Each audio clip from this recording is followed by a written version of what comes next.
The math YouTube চ্যানেলে প্রত্যেককে স্বাগত জানাই। দেখো, বিভিন্ন পরীক্ষায় বিগত বছরের প্রশ্ন যেগুলো এসেছে তার মধ্যে যে ম্যাথের পোর্শনটা, তার যে সিরিজটা আমি আলোচনা শুরু করেছি, এটা তার একটা অন্যতম ক্লাস। তাহলে বর্তমানে আমি আলোচনা করব কি এসএসসি জিডি 2024 সালে যে শিফট ওয়ানের প্রশ্ন এসেছিল তার মধ্যে যে ম্যাথের পোর্শনটা, সেটা নিয়ে আমি আলোচনা করবো। চলো তাহলে দেখা যাক ওটা কি। ধরো এতগুলো সংখ্যা দেওয়া আছে, তাহলে প্রতিটা সংখ্যা তুমি যোগ করবে এবং কতগুলো সংখ্যা দেওয়া আছে সেইটা দিয়ে তুমি ভাগ করবে। অর্থাৎ যদি তোমার 2 3 4 এটা দেওয়া থাকে, এদের গড় বের করতে হবে। তাহলে গড় কী করে বের করবে? 2 + 3 + 4। তাহলে মোট কটা সংখ্যা আছে? 1 2 3, তিনটে সংখ্যা দিয়ে 3 দ্বারা ভাগ যাবে। তাহলে কত হলো? 4 3 7 আর 2 9, 9/3 মানে কত হচ্ছে? তাহলে গড় বিষয়টা বোঝা গেল কি? তাহলে প্রথম প্রশ্নে এখানে কি বলা আছে যে কি 24টা সংখ্যার গড়। দেখো, তাহলে প্রথম প্রশ্নে কি বলা আছে? দেখো, প্রথম প্রশ্নে দুটো স্টেটমেন্টের আকারে অঙ্কটা দেওয়া আছে। তোমাকে বলতে হবে যে দুটোই ঠিক বা যে কোনো একটা ঠিক বা কোনটাই ঠিক নয়। তাহলে প্রথম কি বলা আছে প্রথম স্টেটমেন্টে? যে কি 24টা সংখ্যার গড় হচ্ছে 22 এবং যদি প্রথম 9টা সংখ্যার গড় 18 হয় তাহলে বাকি সংখ্যাগুলোর গড় 24 হবে। এটা তাহলে ঠিক না কি ভুল? এবং দ্বিতীয় যে স্টেটমেন্ট দেওয়া আছে সেখানে কি বলা আছে? অ্যাভারেজ অফ 149, 223, 520, 287, 251 এর অ্যাভারেজ কত হবে? 286। তাহলে চলো দেখা যাক তাহলে আমরা কীভাবে করবো এটা। দেখো, আমি এই প্রশ্নটা আগে এগুলোর আগে তাহলে তোমাদেরকে কোন জিনিসটা জানতে হবে? তোমাদের গড়টা কি? গড় কত? 22। তাহলে টোটাল 24টা সংখ্যা, এদের গড় কত? 22 দেওয়া আছে। তাহলে এখানে x1 থেকে এখানে পরপর করে x24 পর্যন্ত মোট 24টা সংখ্যা তুমি যোগ করেছো, 24 দিয়ে ভাগ করেছো, তাহলে এই গড় 22। তাহলে আবার একটা কি কন্ডিশন দেওয়া আছে? যদি প্রথম 9টা সংখ্যার ক্ষেত্রে, প্রথম 9টা সংখ্যায় যে টোটাল সংখ্যাগুলো লিখেছি বা নিচে তাদের নাম্বার লিখেছি কতগুলো সংখ্যা আছে, এর যদি গড় 18 হয় তাহলে বাকি সংখ্যাগুলোর গড় কত হবে? তাহলে দেখো, টোটাল সংখ্যা কতগুলো? 24টা। তাহলে 9টা বাদ দেওয়া, যেহেতু 9 পর্যন্ত হয়ে গেছে, তাহলে কত থাকবে? তাহলে বাকি পড়ে থাকে কত? 15টা সংখ্যা। অর্থাৎ প্রশ্নে কি বলে, স্টেটমেন্টে কি বলা আছে যে তাহলে বাকি অর্থাৎ 15টা সংখ্যার গড় কত হবে? 24 পয়েন্ট কত বলা হয়? 24.4। তো এটা আমাকে প্রমাণ করতে হবে। তাহলে দেখো, আগে প্রসেসটা দেখে নাও, তারপরে তুমি ডাইরেক্ট কীভাবে করবে সেটা আমি বলছি। দেখো, এক্ষেত্রে সবসময় কী করতে হবে? এই যে সংখ্যাগুলো দেওয়া আছে বা এই যে তুমি যে নাম্বারগুলো কনসিডার করেছো তাদের যোগফলটা বের করবে এখানে। তাহলে x1 থেকে শুরু করে x24 পর্যন্ত, তাহলে 24 × 22 এখান থেকে বের করো। x1 থেকে শুরু করে x9 পর্যন্ত হচ্ছে 18 × 9। এবার দেখো, তুমি যদি বিয়োগ করো তাহলে বাকি এইখান থেকে তুমি যদি এইটা বিয়োগ করো তাহলে এই সংখ্যা বাদে বাকি সংখ্যাগুলোর যোগফল পেয়ে যাবে না? অর্থাৎ x10 থেকে শুরু করে ডট ডট দিয়ে x24 পর্যন্ত তুমি সংখ্যা পেয়ে গেলে। তাহলে এদের কত হবে? তাহলে 24 × 22 বিয়োগ 18 × 9। তাহলে এটা হলো। তাহলে তোমাদের কি বলেছে যে প্রশ্নে কি স্টেটমেন্টে কি বলা আছে যে বাকি সংখ্যাগুলোর গড় কত হবে? এটা মানে 4/4 হবে, অর্থাৎ 24.4 হবে। তাহলে এখানে লিখি, তাহলে বাকি মোট কটা আছে? এখানে 15টা সংখ্যা আছে, তাই 15 দিয়ে ভাগ করবে গড়ের নিয়ম হিসাবে।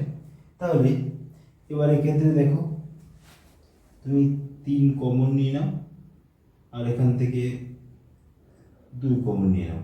তাহলে এখান থেকে 3 কমন নিলে 8 পড়ে থাকে, এখানে 2 কমন নিলে 11 পড়ে থাকে। এখান থেকে 2 আর 3 এখান থেকে কমন নাও, 3 এখান থেকে কমন নাও, 3 পড়ে থাকে, 3 পড়ে থাকে এখানে, আর এখান থেকে 2 কমন নিলে 9 পড়ে থাকে বাই 15, তাহলে 5 দিয়ে কাটলে 5 3 15, ক্যালকুলেশনটা এখানে করি। দেখো 88 বিয়োগ হচ্ছে 3 নং 27 বাই 5,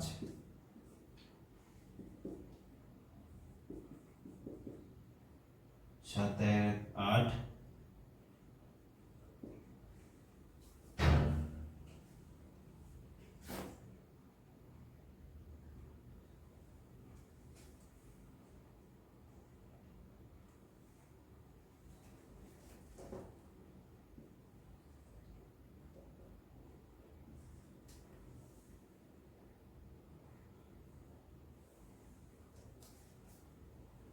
দেখো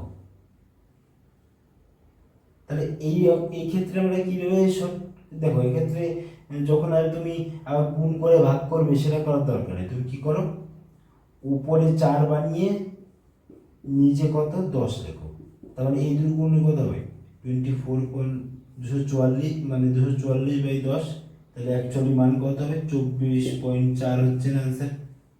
মানে অ্যান্সার বলতে স্টেটমেন্ট হিসেবে মিলে গেল যে 24.4 এদের গড় বাকি সংখ্যাগুলো। এবার তাহলে প্রথম স্টেটমেন্টে দেখো আমাদের সবসময় তোমরা চেষ্টা করবে কি অপশন থেকে এলিমিনেট করা। তাহলে অপশন আমি যদি এলিমিনেট করতে পারি তাহলে আমার অঙ্কটা করার ক্ষেত্রে অনেকটা ইজি হয়ে যাবে। তাহলে দেখো এক্ষেত্রে যেহেতু প্রথমটা সঠিক হলো তাহলে নিশ্চয়ই অনলি 2 যেটা আছে সেইটা কাটা, অর্থাৎ প্রথম অপশনটা কাটা, প্রথম অপশনটা তুমি বাদ দিতে পারো। দ্বিতীয় অপশনে কি আছে নাইদের ওয়ানটা, তাহলে একটা তো মিলে গেল, তাহলে নাইদেরটাও কাটা যাবে। তাহলে বাকি পড়ে থাকলে কি আইদার বোথ ট্রু হবে অথবা শুধুমাত্র 1 নাম্বার স্টেটমেন্টটা ট্রু হবে। তাহলে এই দুটো অপশনকে আমাদের এবার চেক করে দেখতে হবে। এবার দেখো এই অঙ্কগুলো করার ক্ষেত্রে তোমার ভাবতেই পারো যে এত বড় করে আমরা পরীক্ষাগুলো করবো, এত শর্ট টাইমের মধ্যে আমরা কী করে এটাকে করে বেরিয়ে আসবো। দেখো কিছু কিছু ক্ষেত্রে তোমাদের একটু বেসিকটা মনে রাখতে হবে, সেই বেসিক হিসেবে তোমাদের অঙ্কগুলো করতে হবে।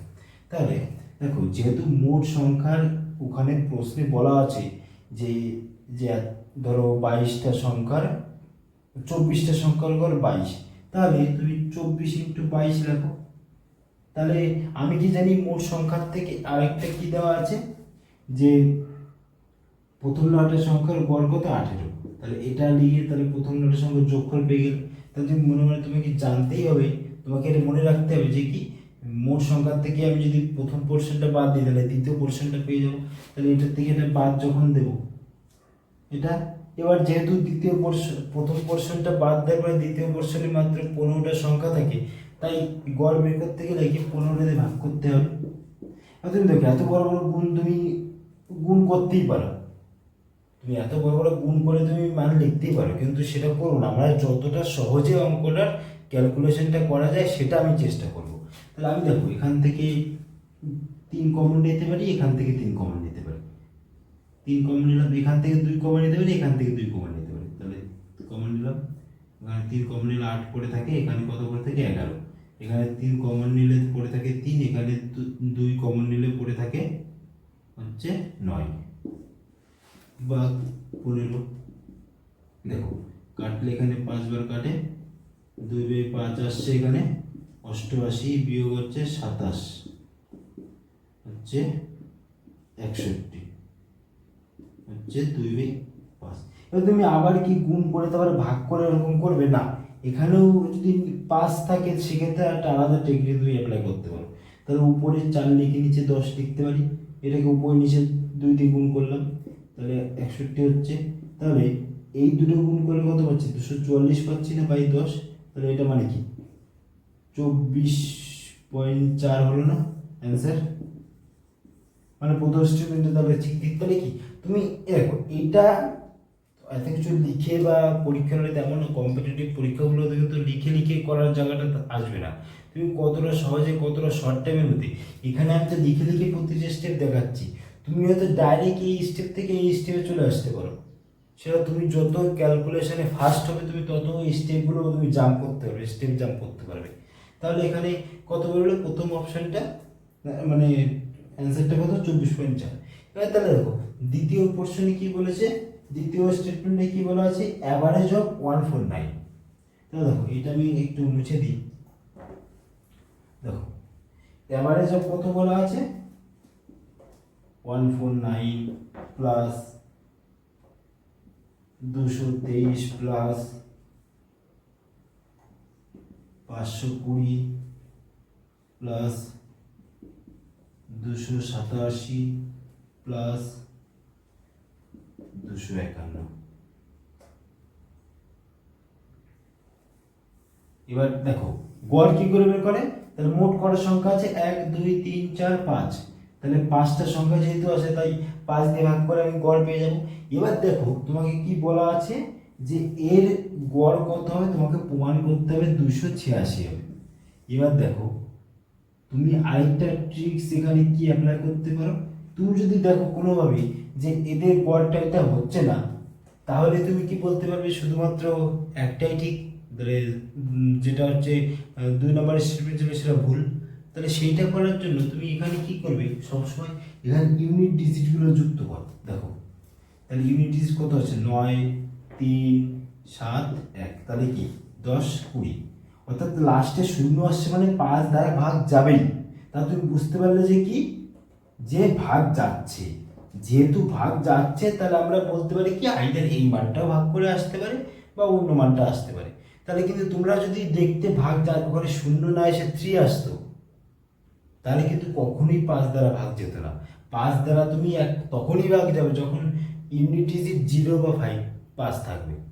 তাহলে বুঝতে পারলে, তাহলে এক্ষেত্রে আমরা কি, তাহলে দেখো এই ক্ষেত্রে আরেকটা ভাগ করার টেকনিক কোন জায়গাটা তোমাদের আসবে, দেখো ভাগ বা যোগ করা যায় টেকনিক বর্ণনা করে, এইটাকে তুমি কি করে সহজে ক্যালকুলেশন করবে।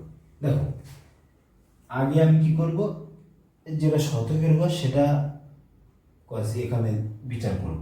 দেখো প্লেস ভ্যালু আর ফেস ভ্যালু তোমাদের যে ক্লাসগুলো আমি করিয়েছি, প্লেস ভ্যালু অর্থাৎ স্থানীয় মান যেটা আছে, এটা তো খুব গুরুত্বপূর্ণ। তোমাদের এই টপিকটা সম্পর্কে কিন্তু ধারণাটা স্বচ্ছ হওয়া প্রয়োজন রয়েছে। তাহলে এখানে আমি দেখো, তাহলে এখানে 100 200 300 3 আর 5 800, 800 200 কত হয় হচ্ছে 1000, 1000 1200, 1200 হলো। তাহলে 1200কে তুমি 5 দিয়ে ভাগ করতে পারো, তাহলে কত হচ্ছে 5 দুগুণে 10, 5 4 5 20, 240 হচ্ছে, পেয়ে গেলাম প্রথমটা। এবার তুমি কি দশকের ঘর বিচার করো, তাহলে 4 40 20 60, 60 20 হচ্ছে কত 80, 80 80 160, 160 আর 5 কত 210, তাহলে 210। তাহলে 210কে তুমি 5 দিয়ে ভাগ করলে কত হবে, 4 5 20, 5 দুগুণে 10, 4 5 20, 5 দুগুণে 10, তাহলে 42 হচ্ছে এখানে। এবার তুমি দেখো তাহলে ইউনিট ডিজিট এবার বিচার করো, তাহলে ইউনিট আমরা কত জানি, যে একটুকে দেখলাম যে 20 এসেছিল, তাহলে 20কে তুমি 5 দিয়ে ভাগ করলে কত হবে 4 হবে। তাহলে এবার যোগ করে দেখো, এখানে এই যে 240 আর 242 কত হয় 282, 82 এর 4 কত 86, তাহলে কি আমরা মান পেয়ে গেলাম। তাহলে দেখো আমি অঙ্কটা করার ক্ষেত্রে কি প্রতিটা স্টেপে দেখো বিচার করে যে কোনো না কোনো টেকনিক কাজে লাগিয়েছি। তাহলে এই সব টেকনিকগুলো তুমি প্রতিটা অঙ্কে যখন কাজে লাগাবে দেখবে অঙ্কের ক্যালকুলেশনটা অনেকটা ইজি হয়ে গেছে। তাহলে বুঝতে পারলে আশা করবো। তো চলো তাহলে পরবর্তী অঙ্ক দেখা যাক।